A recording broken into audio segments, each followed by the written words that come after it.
Nagaan Iyesuus Kiristoos lafaaf bakka isin jirtan hundumaatti isiniif haa baay'atu. Kabajamuu fi jaallatamuu qulqulloota saba Waaqayyoo waldaa eegamsaa keessatti kan argamtan akkasuma hordoftoota YouTube'ii waldaa eegamsaa kan taatanii waldaa kanaa alattis kan argamtan bakka jirtan biyya jirtan hundumaatti nagaan Waaqayyoo isiniif haa baay'atu. Akkam jirtu nagaa keessanii? Waaqayyoo isa eegaaf gaggeessaa jireenya keenyaa ta'e karaa hundumaan nu gargaaree araaraa fayyaana isaa nuuf baay'isee guyyaa fi yeroo kana nuuf kenne guddisnee Waaqayyoon galateeffannaa. Ammallee maqaa Kiristoos Iyesuusiin nagaan Waaqayyoo isiniif haa baay'atu. Inni nagaa kennu Kiristoosidha. Jireenya namaaf nagaa kan kennu ilma Waaqayyooti. Biyyi lafaa nagaa namaaf hin kennu. Qilleensi isaa yeroon isaa nagaa namaaf kennuu dhiisuu danda'a. Inni nagaa kennu garuu Kiristoos unuuf jireenya keenya nuuf ta'e nagaa gadi dhumaaf irrachaa hin adeemne nuuf kenne jiraachisee guyyaa kanaan nuuf kenneera. Jiraachuu keenyaaf sababni inni hangafaa Kiristoosidha. Maqaan Waaqayyoo haa eebbifamu. Akkasuma sagantaan karaaf kallattii kamiin dubbiin sagalee Waaqayyoo akkasiin bira ga'uuf sagantaa YouTube waldaa eegamsaa irratti isin qaqqabu subscribe, share, like gochuudhaan sagalee Waaqayyoo wal biraan ga'aa isiniin jenna. Waaqayyo hunduma keessan haa eebbisu. Guddaa galatoomaa. Sagalee Waaqayyoo keessaa gabaabinaan bakka muraasa ilaallee Waaqayyoon walii wajjin hin kadhanna. Jireenya keenya hundumaa Waaqayyootti ilaannee dhugaaf hafuuraan Waaqayyoon hin waaqeffanna.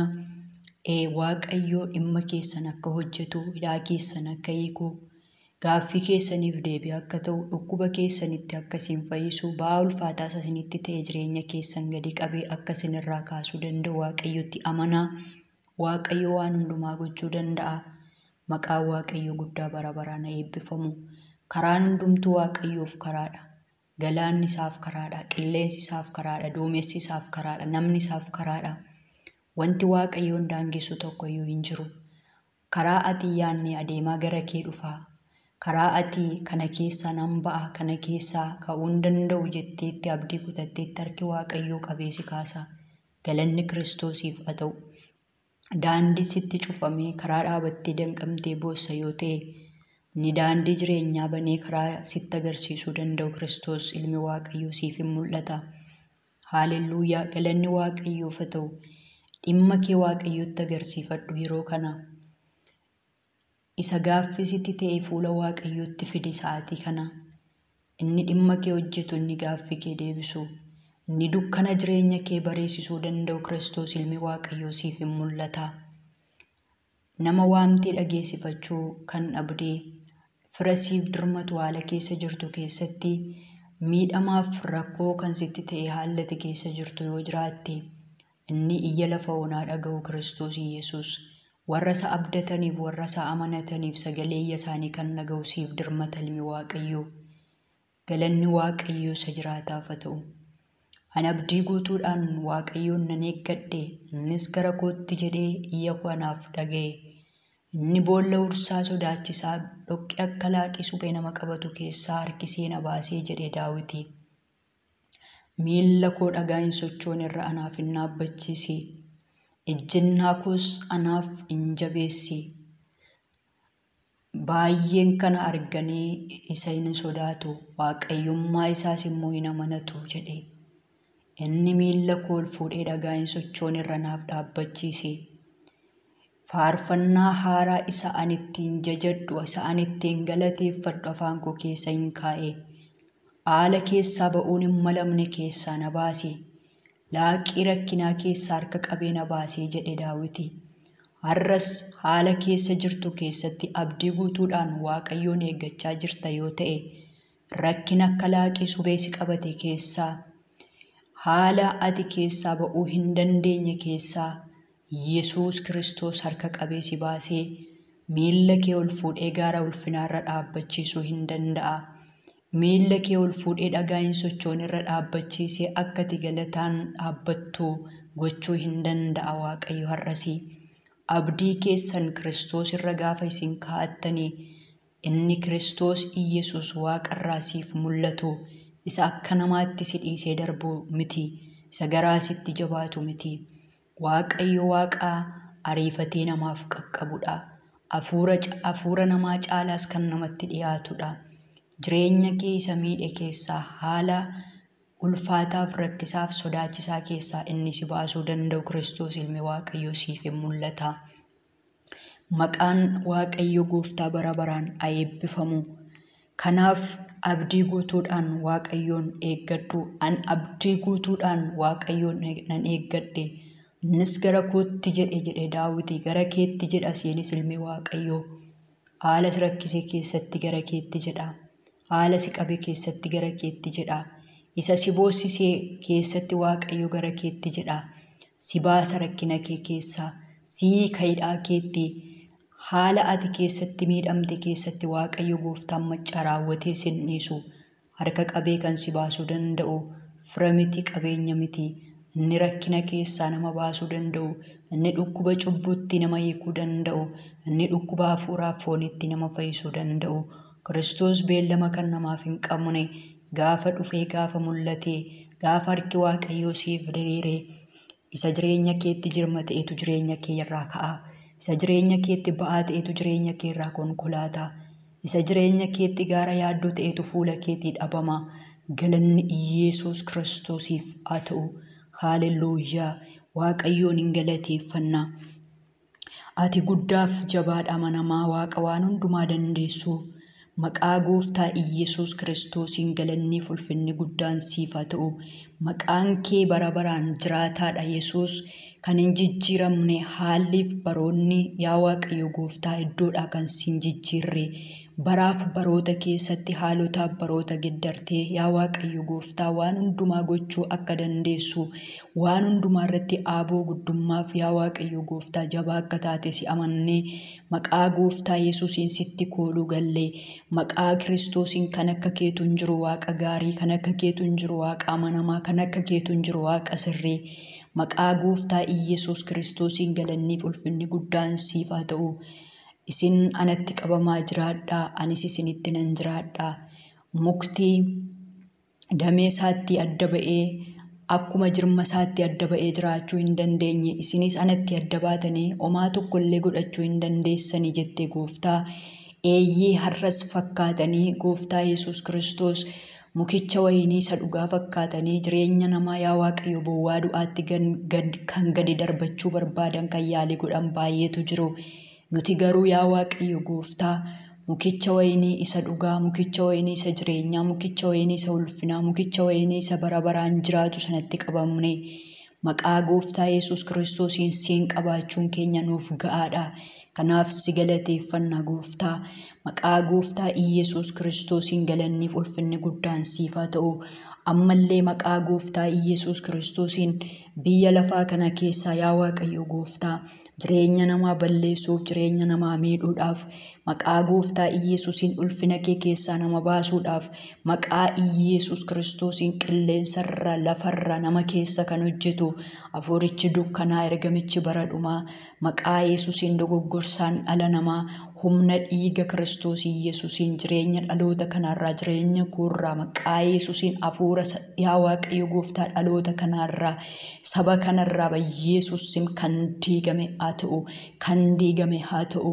Maqaa Gooftaa Yesuusiin dukkana baatee kan adeemu, humna dukkanaatiin jireenya dhaloota hedduu kan lolu, maqaa Gooftaa Yesuusiin jireenya isaaniirraa, nagaa isaaniirraa, hafuura isaaniirraa, sammuu isaaniirraa, yaada isaaniirraa, qalbii isaaniirraa, kaayyoo isaaniirraa, adeemsa isaaniirraa humna dhiiga hoolichaatiin kan waraaname haa ta'u. Abidda kee abidda Kiristoosiin kan gubate haa ta'u. Seexana diinaa majaajii keessaniin mormaa innis isin dhiisee baqataa Waaqayyotti dhiyaadhaa, innis isinitti dhiyaata jedhamee barreeffamee jira.